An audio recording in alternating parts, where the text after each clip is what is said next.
capital nacional y las empresas nacionales. Para eso no fue hecho el golpe militar. Pero la tenemos ahí a Georgina Gabucci, que le pusieron la gringa para los amigos, para los conocidos, para los que las quieren un montón, porque es una persona, un ser humano sumamente querible, es la gringa. Gringa Georgina Gabucci, buenas noches, gracias por estar, gracias por dedicarte este tiempito, sé que estás pasando unos momentos muy lindos compartiendo con amigos muy queridos en la Casa de los Veteranos Unidos de Merlo, no estás en cualquier lado.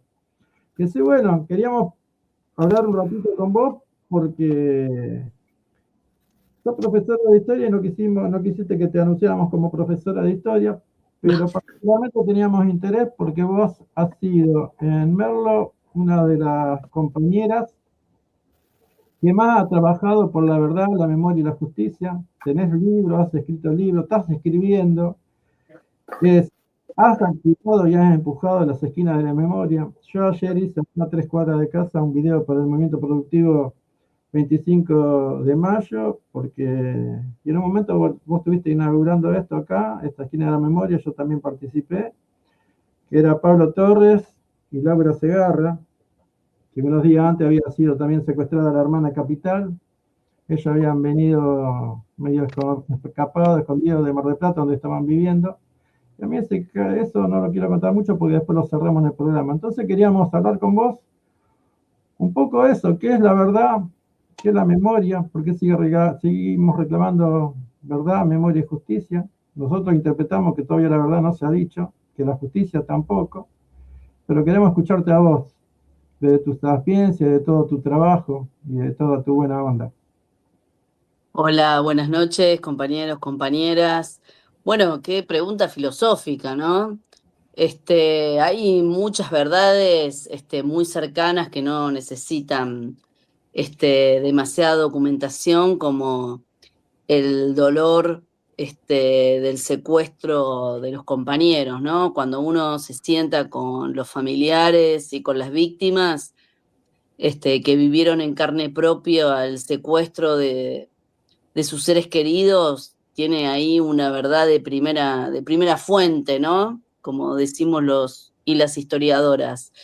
Y también se necesitan contextos políticos y decisiones políticas para que esas verdades se constituyan en prueba judicial y también se constituyan en historia para los pueblos, ¿no? Que son parecidas pero no son iguales. Siempre el idioma leguleyo hace que algunas personas puedan o no tener castigo, pierdan o no su libertad, sus bienes, bueno, distintas cuestiones que la justicia define, pero la historia de los pueblos va mucho más allá y tiene que ver con la constitución de la identidad. Y bueno, yo me dedico a aportar a la construcción de la identidad conurbana, en este caso la merlense, pero podría ser la de cualquier distrito.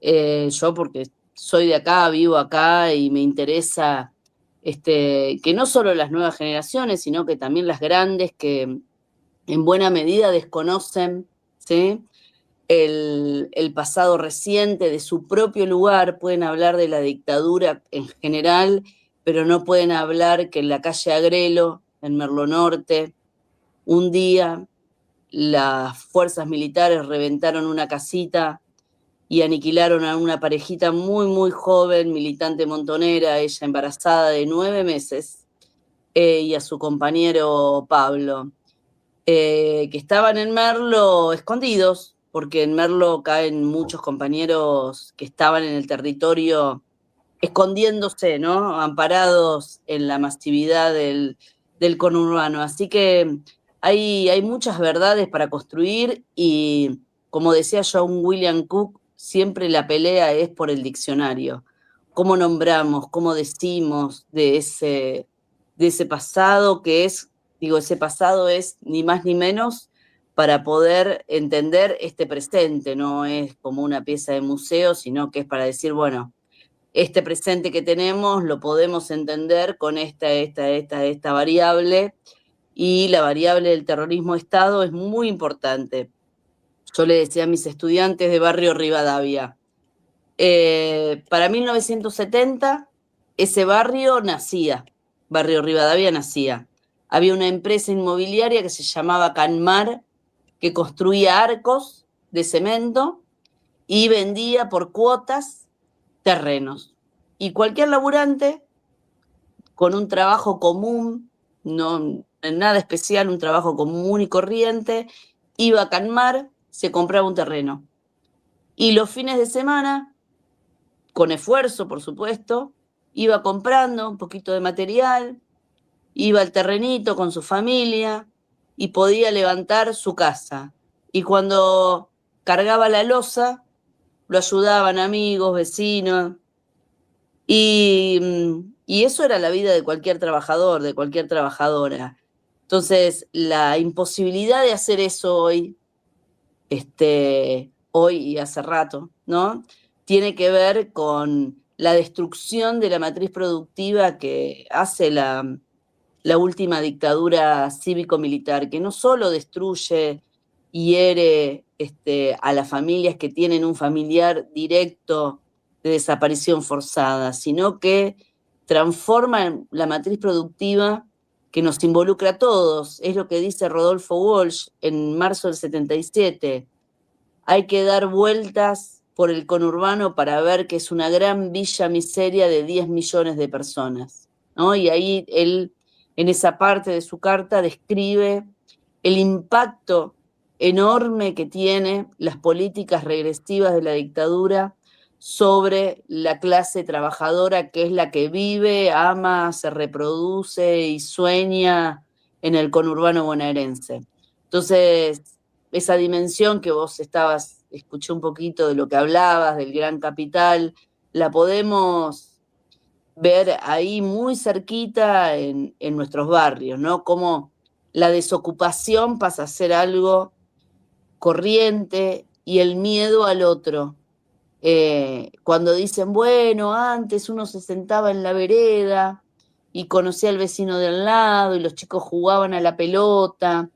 La reja y el miedo es de la dictadura.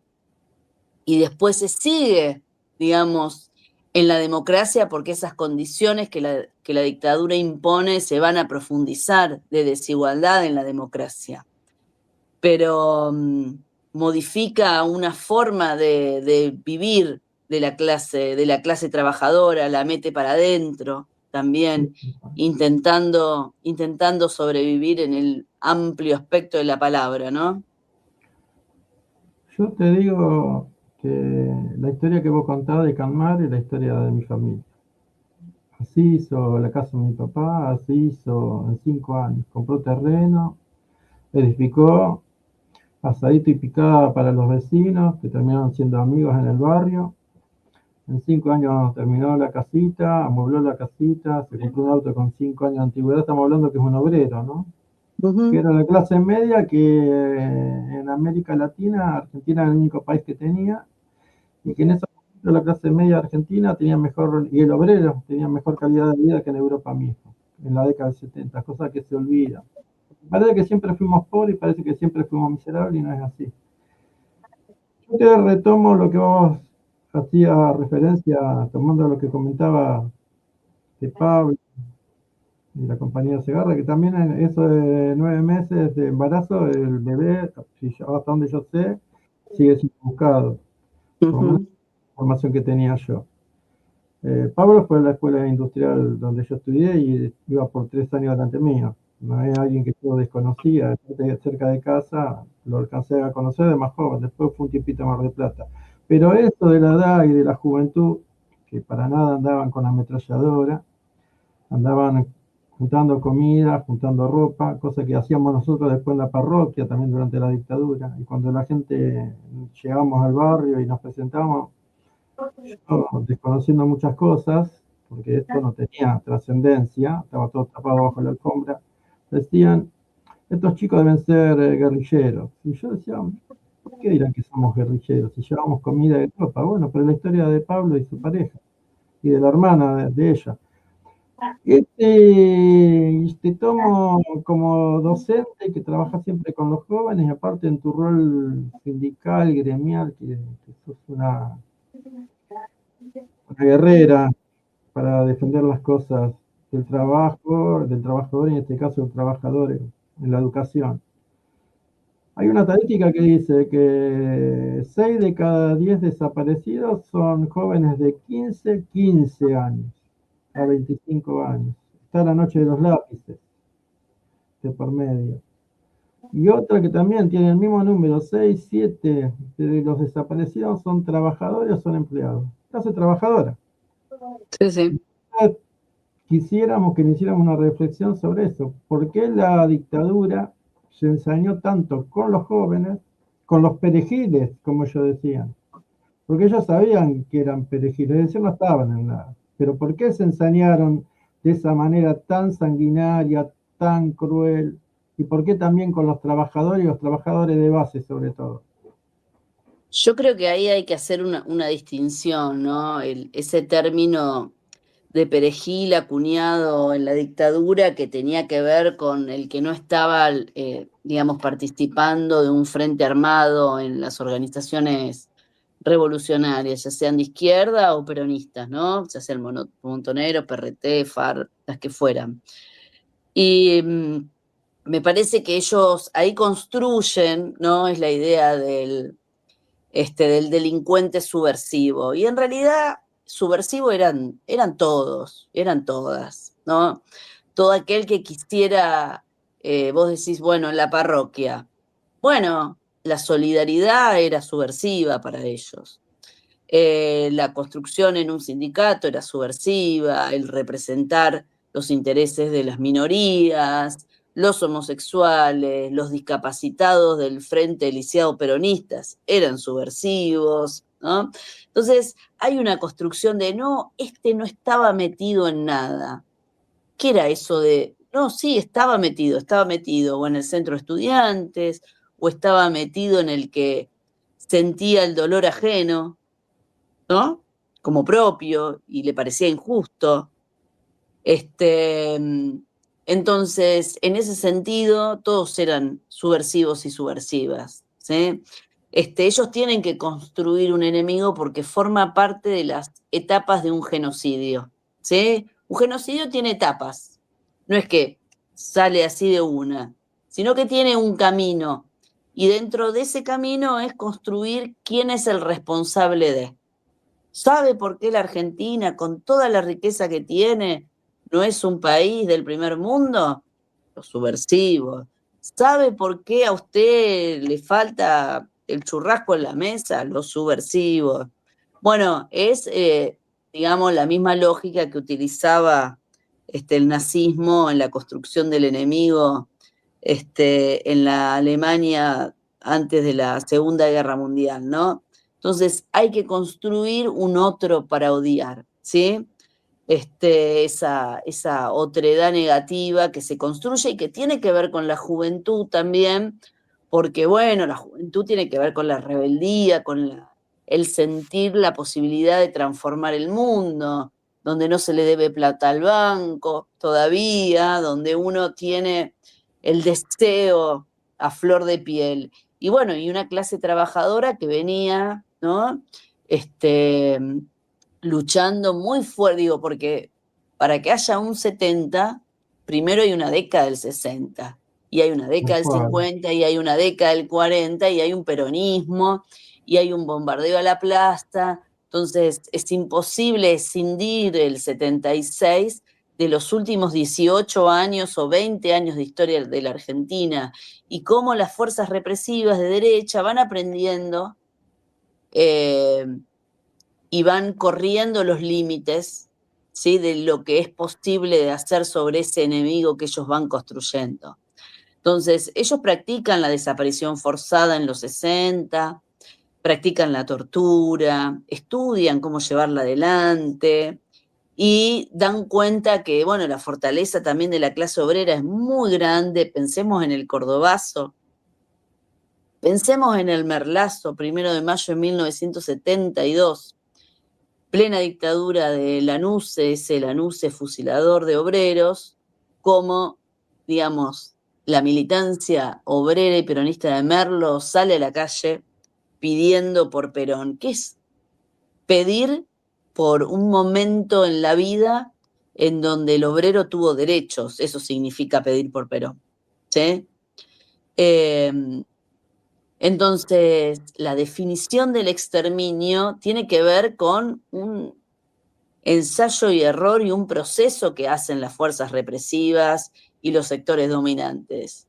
Y bueno, donde deciden la aniquilación directamente, porque bueno, la fortaleza también ahí de esa clase es muy grande. Bueno, ahí vos compartís lo de Fiat, lo de Mercedes, lo de Ford, cómo ellos ponen directamente centros clandestinos de detención adentro de la propia fábrica, ¿no?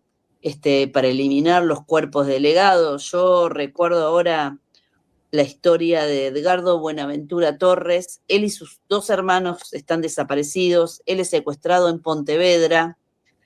Y él trabajaba en una fábrica que se llamaba Mebomar, una química de zona sur, una química que tenía, bueno, condiciones laborales desastrosas y que él junto con sus compañeros consiguen, bueno, tener un zapato decente, tener un horario acotado, ¿no? Las químicas son altamente contaminantes y bueno, todo ese cuerpo de delegados termina desaparecido. Edgardo se viene a esconder a Pontevedra y de ahí es que lo secuestran.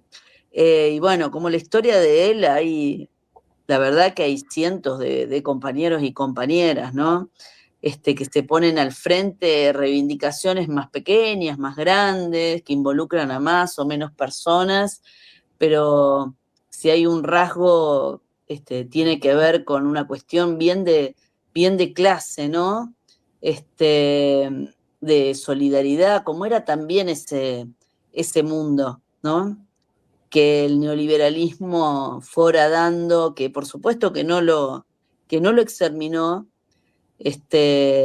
pero que lo hirió mucho, mucho, mucho, mucho. Que lo terminó es claro, si no estaríamos hablando hoy nosotros acá. Sí. Y lo importante que es mantener estos espacios de reflexión, de compartir, de pensar juntos, de revisar la historia juntos. Eh, Eso que nos quieren cambiar no es casual. Si nos cambian la historia, nos cambian también el destino y nos hacen perder significado de la lucha. Para mí es sumamente importante esto que vos dijiste muchas veces. Obviamente que estaban en algo. Por eso también estaba, y algo, en algo habrán hecho, o en algo andarían. Porque construir eso en el inconsciente y en la conciencia del pueblo, de la gente, era una garantía de que, bueno, si esto le pasó a estos chicos, a estas chicas, también te pueden pasar a vos. Es lo que me decían mis papás cuando me veían a mí muy entusiasmado con el tema de la cuestión social. No te metas en política, no te metas en política. Y ese no te metas en política era para mucho. Yo era un pibe de 14 años. Olvídate, viste que vos, primero que no tenés conciencia de muchas cosas, y tenemos un gran fervor, como todos los jóvenes, por la verdad, por la justicia, por la solidaridad, por la empatía que sentís con el otro que necesita, que era la mayoría de estos chicos, que obviamente que no eran perejiles, eran el mejor material humano que podíamos haber tenido, y era lo que iban a engendrar el país que era posible, porque nosotros en el 76, la Argentina potencia, la Argentina con justicia social, la justicia digna, la justicia del pleno empleo. Fíjate que vos dijiste de manera como al pasar, con un empleo vos vivías bien, con un empleo vos vivías bien. Hoy, un grupo familiar, trabaja el papá y la mamá, y si hay algún chico adulto, y a veces ni siquiera adulto, tienen que trabajar todos para comer más o menos a fin de mes. Y nosotros en aquella época, yo me acuerdo y hablábamos a veces con Eduardo, no es que nos sobraban las cosas, pero teníamos todo lo que necesitábamos y elegíamos las comidas. Hoy no podés elegir la comida. Y que a vos te quiten el derecho de elegir lo que comes y que te quiten el plato de la mesa con tu familia es una tragedia que todavía nosotros no terminamos de dimensionar. Quiero volver a esto de los pibes, porque vos dijiste, tuvimos un cordobazo.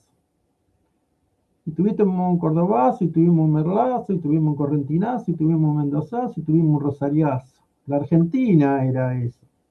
Eran los centros de estudiantes, secundarios, universitarios, y una alianza estratégica con los trabajadores. Yo no me voy a olvidar nunca y siempre hago mención y referencia a esto.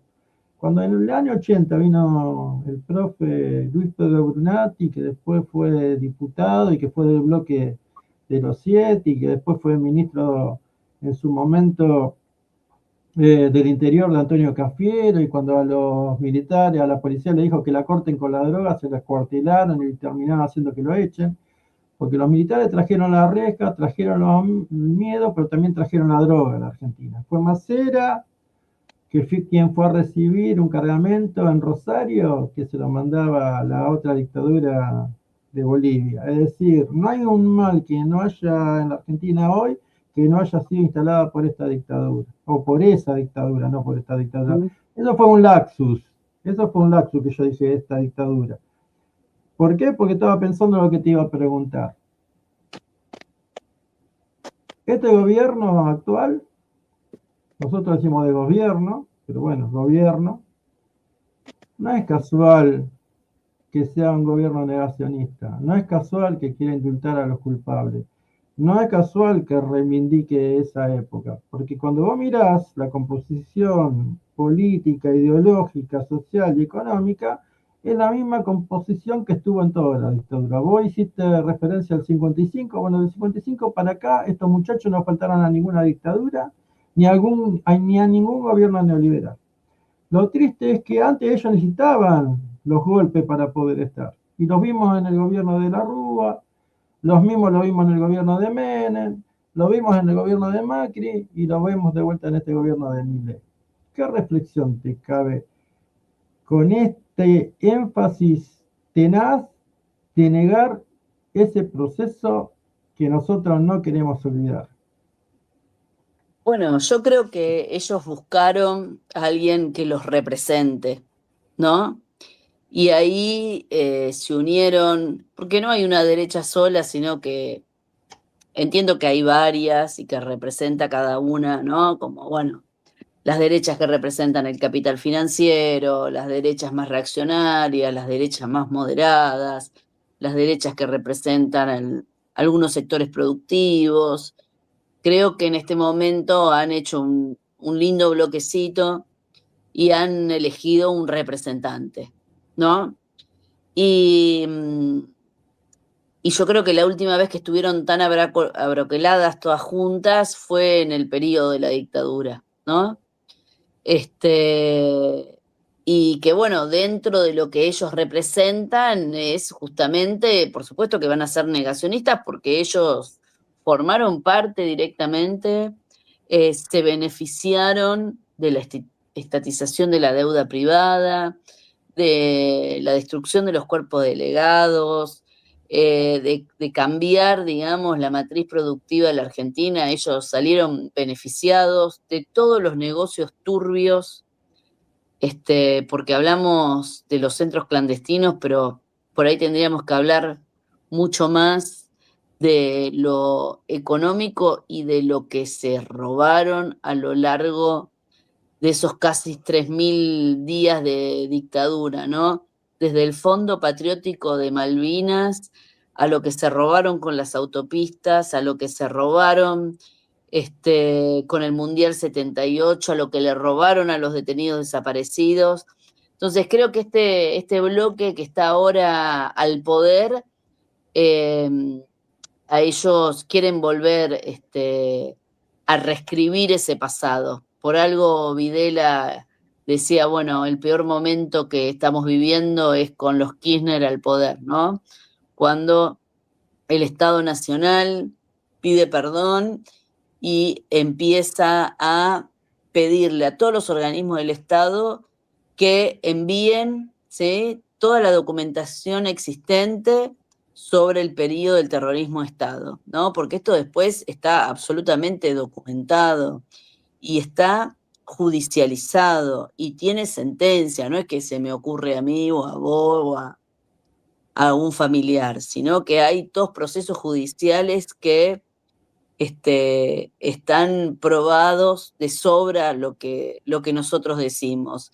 Entonces hay un intento de reescribir ese pasado, y por eso a los maestros y las maestras nos tienen tanto en cono, porque hace algunos años Adriana Taboada, una militante histórica de Zona Norte, había compartido una encuesta sobre, bueno, ¿dónde aprendiste vos sobre la dictadura? ¿No? Esa era la pregunta a población muy joven.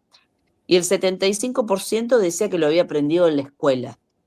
Uno entra ahora a las escuelas y en la gran mayoría, seguramente habrá excepciones, pero en la gran mayoría, que es lo que comparten también los compañeros que transitan las escuelas, es, bueno, carteles, actos, familiares que van a dar charlas, pañuelitos, murales, que produce la comunidad educativa, ¿no? Entonces, ellos tienen que combatir fuertemente eso y salen a pegar en lugares que a nosotros nos duelen mucho y que directamente ya estaban instalados en el medio de la dictadura, que tenía que ver con las cifras, o sea, con la magnitud del genocidio, minimizándolo, ¿no? Cuando sabemos que el número de 30.000 es simbólico, porque en realidad hasta que ellos no abran los archivos es un estimativo, suponemos que son muchos más, pero no lo sabemos, porque las listas las tienen ellos, las tienen ellos. Entonces, trabajan sobre el sentido común dominante, ¿no? Por eso la ponen también a Villarroel ahí, ¿no? Tan acomodada, tan peinada, tan mujer, ¿no? Amiga de los militares y de la policía, a tratar de construir otro relato histórico, ¿no? La historia está en disputa todo el tiempo, y en este tiempo más todavía. Así que, bueno, ahora yo estoy justo en la Casa de los Veteranos, en la vigilia, y, y bueno, los veteranos nos enseñaron siempre que hay que juntarse a festejar que uno está vivo, ¿no? Así que en eso estamos, festejando estar vivos, ¿no? Que podemos seguir peleando. Para ir cerrando y para dejarte que sigas disfrutando de esa juntada hermosa que yo estoy extrañando, brindé con usted a la distancia, compartí la copita esa cuando me contaste que estaban comiendo pizza y estaban brindando. Es un mensaje hermoso que transmiten ellos, el tema de celebrar la vida pese a todo. Yo te comento esto. Vos hablabas del encono que nos tienen a los maestros, a los docentes, ¿no? Y el tema de la acusación permanente que nosotros adoctrinamos. Yo digo nosotros porque también yo pertenezco al gremio docente, que adoctrinamos en las escuelas. Adoctrinamos cuando contamos la historia y cuando contamos la verdad, porque ellos hace más de 200 años que están adoctrinando. Y el no querer que se cuente la historia, como es, también es adoctrinar, porque ellos tienen un montón de medios y canales donde durante todo el tiempo están adoctrinando. Hace muchos años que poseen la televisión, los reality, los diarios hace rato, bueno, siempre han estado adoctrinando. Y ese es el dolor que sienten. Cuando les jugamos en el mismo campo y les disputamos, yo no te diría el relato, bueno, un relato, sino la construcción de la verdad, que es lo que más les duele. A ellos lo que más les duele es la verdad, porque obviamente no los favorecen. Para ir despidiéndote, contanos, Suteba y Cetera, que han tenido una lucha de muchos años, ¿cómo podrías contarle a los amigos, a los compañeros, a las compañeras que nos están escuchando, que ha sido el trabajo de Suteba y Cetera para justamente fortalecer esa verdad, esa memoria, esa justicia en las escuelas? Porque no es un trabajito de un día.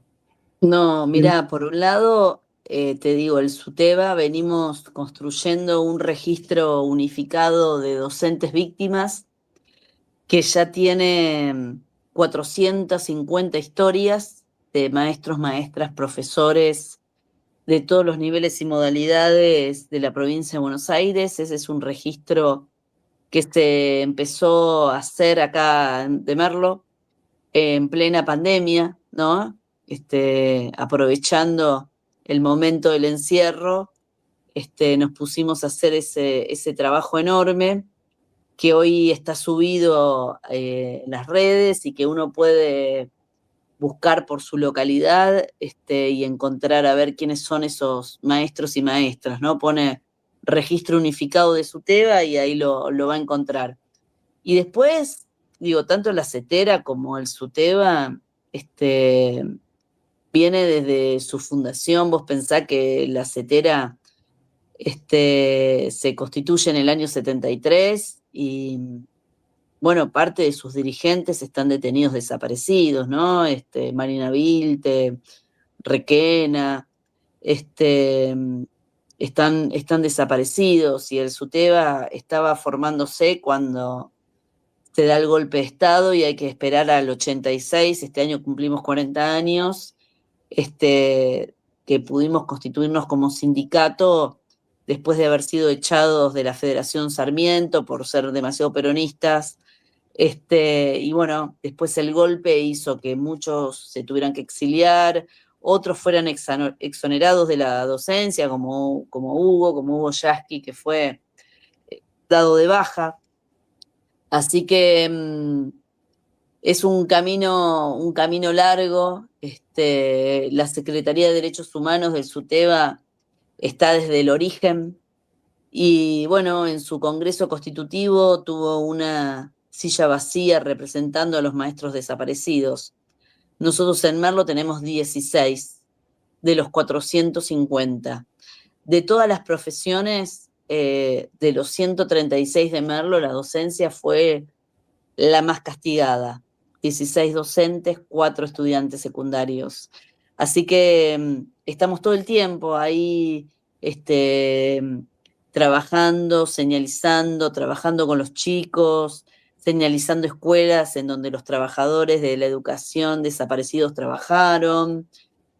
Aprendimos de la oligarquía que las placas y la estatuaria es muy importante. Por eso ellos hacen estatuas y ponen placas y ponen nombres a las calles. Bueno, nosotros también, porque sabemos que no es lo mismo tener el nombre de Roca que tener el nombre de Jorge Cols y preguntarse quién es este maestro, ¿no? Y siempre invitar al otro a buscar. Así que en ese camino estamos, Jorge. Para terminar, si te acordás el nombre de nuestros compañeros docentes, de nuestros alumnos, para homenajearlo en ellos a todos con ese ahora y siempre. Jorge Col fue mi director de la primaria, vos sabés muy bien esa historia. Bien, Jorge Schreiber, estudiante secundario, Claudia Calcaño, estudiante secundaria, enterrada como NN en el Santa Mónica de La Plata, Eduardo Enrique Carreño, presidente del Centro de Estudiantes de la Técnica número 2, asesinado por la AAA, Alejandro Fabián Aybar, estudiante del Colegio Nacional, secuestrado el 19 de septiembre de 1977, llevado al campo de exterminio la Brigada de San Justo y fusilado en diciembre del 77. Y después de los maestros, María Teresa Trota, su compañero Roberto Castelli, Carlos Antonio López Pumarega, Rodolfo Leonetti, Oscar Covacho, Miguel Viceconte, profesor de la técnica, Beatriz Porrini, delegada y maestra de la primaria 25, María Cristina Álvaro, maestra de la primaria 25, Jorge Clerc, maestra también de la primaria número 25, Susana Virto, profesora universitaria, me voy a olvidar, son 16, dije 10. No importa, en ellos... Sabemos que son los 30.000 y los más. Olga de Sousa Pinto, profesora de inglés de la secundaria número 1 y la secundaria número 2. Y bueno, en ellos homenajear a todos los demás.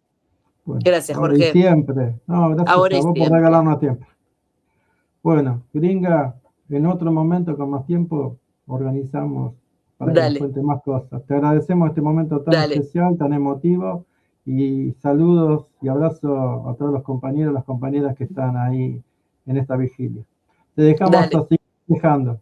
Ha Un sido un regalo abrazo. enorme que nos hiciste, que sí te lo agradecemos infinitamente. Gracias. Hasta Chao, luego. chao.